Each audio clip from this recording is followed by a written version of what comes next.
So we're going to look at doing questions now that are worded, sometimes where the diagram is given, sometimes where you need to think of the diagram yourself as well, right?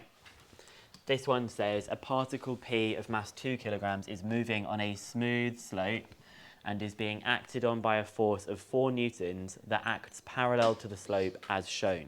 Now it's nice that they've given us the diagram here, but we know that 4 newtons, if it's parallel to the slope, obviously it needs to be parallel to the slope. I mean, I'm just going to repeat what it says. So it's going to be going in that same direction. The slope is inclined at an angle alpha to the horizontal, where tan alpha equals 3 over 4. And it wants us just to work out the acceleration of the particle. Now, the diagram is already drawn for us, which is great. And we know that it's going to be obviously accelerating up the slope because that 4 newtons is going to be bigger than the 2. Well, we think it should be bigger. Maybe it's not going to be bigger. We'll find out.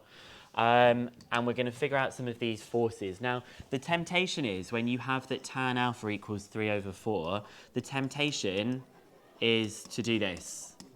Okay, but that's not going to be the way that we should do these questions because it's a little bit longer and I need you to start doing it. You can do it this way, but I want us to try and think about it in a different way. And it says hint here, don't find alpha explicitly. We're not going to find alpha. We actually don't need alpha. All we need to know is what is sine alpha, what is cos alpha, and what is tan alpha. I don't actually care what alpha is. I just care what the sine of it is and what the cos of it is. So it says we can find cos alpha and sine alpha by forming a suitable triangle such that tan alpha would be 3 over 4. Now, if this is a right-angled triangle that I've drawn here, why have I put 3 and 4 in those positions for it? Good, because tan alpha, this is the 3 goes with the opposite and 4 would go with the adjacent, which means the hypotenuse would be 5. Okay, so the value of cos alpha, cos is the adjacent over the hypotenuse. So the adjacent over the hypotenuse is 4 over 5.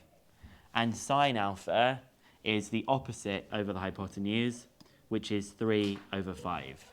So if they ever tell you in the question what tan alpha is equal to, we don't do this. What we do instead is we draw a right angle triangle that has the opposite and the adjacent, and you can find out the hypotenuse to then find out what sine alpha and cos alpha are equal to. So I'm just going to repeat what I've got there. Sine alpha is 3 over 5, cos alpha is 4 over 5. Okay, let's go to the diagram now and add on some of the forces. Can you tell me, Hamza, can you tell me a force that's missing that I can add on? 2G. And another force, Ahmed, is there another force here? Oh yeah, I've got the normal reaction that I've got. Now I'm not bothered about working out what R is. It's a smooth slope, there's no friction, but I want to just split this 2G force up. So I'm going to split it into, well, if this is alpha, this angle here is also alpha. So you have 2G cos alpha and 2G sine alpha, like this. Now, when I redraw the diagram that I have, I'm going to have R coming up, and going down, I have 2G cos alpha. Going to the left, I have, what do I have to the left? 2G sine alpha, and to the right, 4.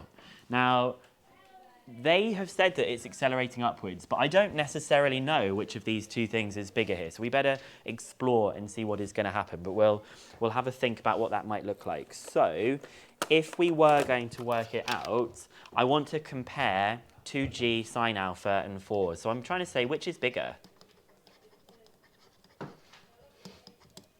2G sine alpha or 4?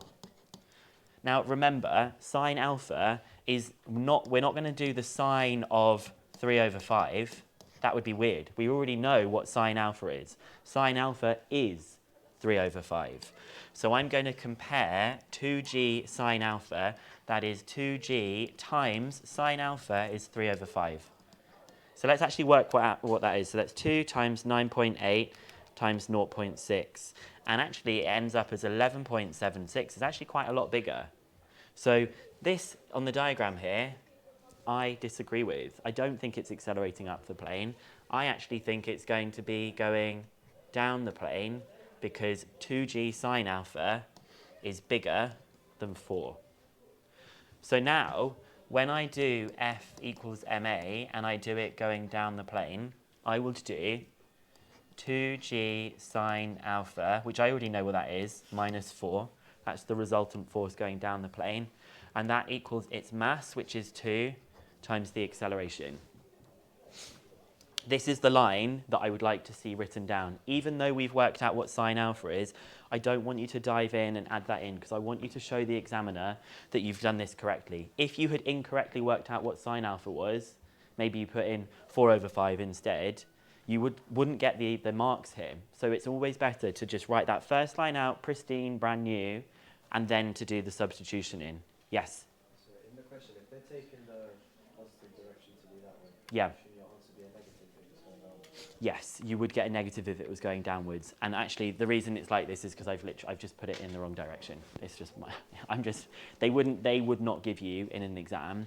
They wouldn't tell you the direction of the acceleration and then it being the opposite. That would be really weird. Okay. So when I work this out, we now know that we've got 2g times sine alpha, which we said is 3 over 5 minus 4 equals 2a.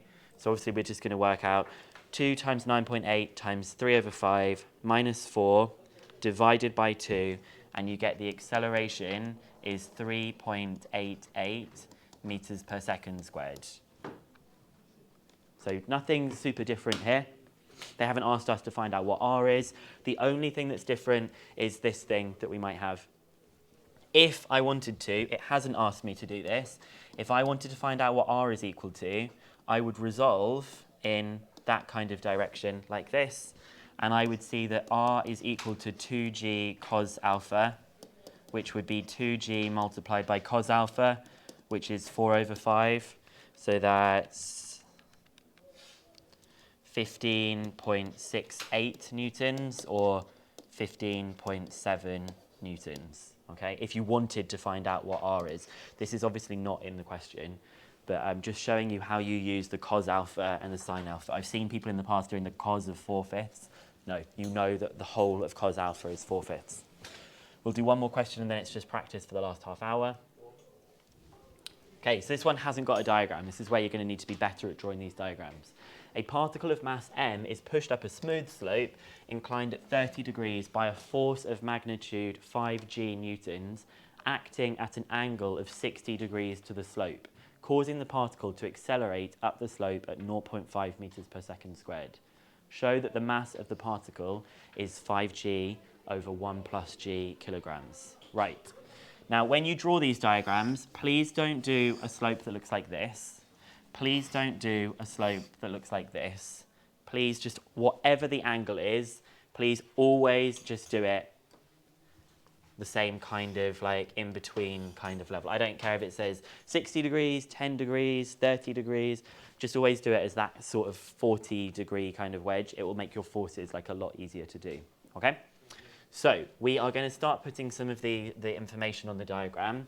We know that this is being inclined at 30 degrees, and we're going to have a particle on the plane which has a mass m. So as soon as I see its mass, I'm going to want to go straight in here and say that I have mg. I'm also going to put in the normal reaction like this.